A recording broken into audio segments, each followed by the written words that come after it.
Then the people of the land took Jehoahaz, the son of Josiah, and made him king in Jerusalem in place of his father. Jehoahaz was 23 years old when he became king. He was ruling in Jerusalem for 3 months. Then the king of Egypt took the kingdom from him in Jerusalem, and put on the land a tax of 100 talents of silver and a talent of gold. And the king of Egypt made Eliakim his brother king over Judah and Jerusalem, changing his name to Jehoiakim. And Necho took his brother Jehoahaz away to Egypt. Jehoiakim was 25 years old when he became king. He was ruling in Jerusalem for 11 years, and he did evil in the eyes of the Lord his God. Nebuchadnezzar, king of Babylon, came up against him, and took him away in chains to Babylon. And Nebuchadnezzar took away some of the vessels of the Lord's house, and put them in the house of his God in Babylon. Now the rest of the acts of Jehoiakim and the disgusting things he did, and all there is to be said against him, are recorded in the book of the kings of Israel and Judah, and Jehoiakim his son became king in his place. Jehoiakim was 18 years old when he became king. He was ruling in Jerusalem for 3 months and 10 days, and he did evil in the eyes of the Lord. In the spring of the year King Nebuchadnezzar sent and took him away to Babylon, with the beautiful vessels of the house of the Lord, and made Zedekiah, his father's brother, king over Judah and Jerusalem.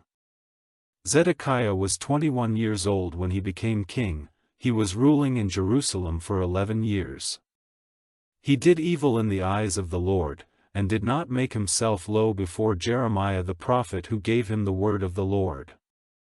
And he took up arms against King Nebuchadnezzar, though he had made him take an oath by God, but he made his neck stiff and his heart hard, turning away from the Lord, the God of Israel.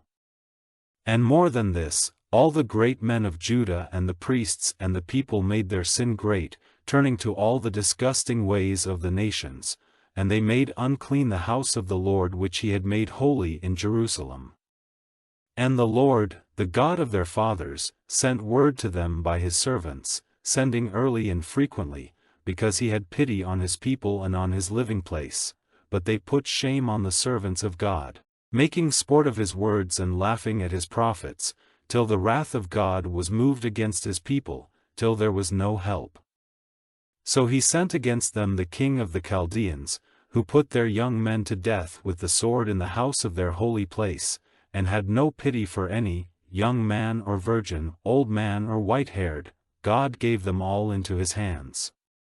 And all the vessels of the house of God, great and small, and the stored wealth of the Lord's house and the wealth of the king and his chiefs, he took away to Babylon. And the house of God was burned and the wall of Jerusalem broken down, all its great houses were burned with fire and all its beautiful vessels given up to destruction.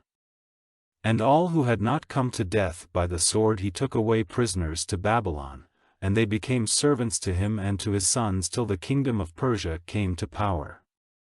So that the words of the Lord, which he said by the mouth of Jeremiah, might come true, till the land had had pleasure in her Sabbaths, for as long as she was waste the land kept the Sabbath, till 70 years were complete. Now in the first year of Cyrus, king of Persia, in order that the words which the Lord had said by the mouth of Jeremiah might come true, the spirit of Cyrus, king of Persia, was moved by the Lord, and he made a public statement and had it given out through all his kingdom and put in writing, saying, Cyrus, king of Persia, has said, all the kingdoms of the earth have been given to me by the Lord, the God of heaven, and he has made me responsible for building a house for him in Jerusalem, which is in Judah.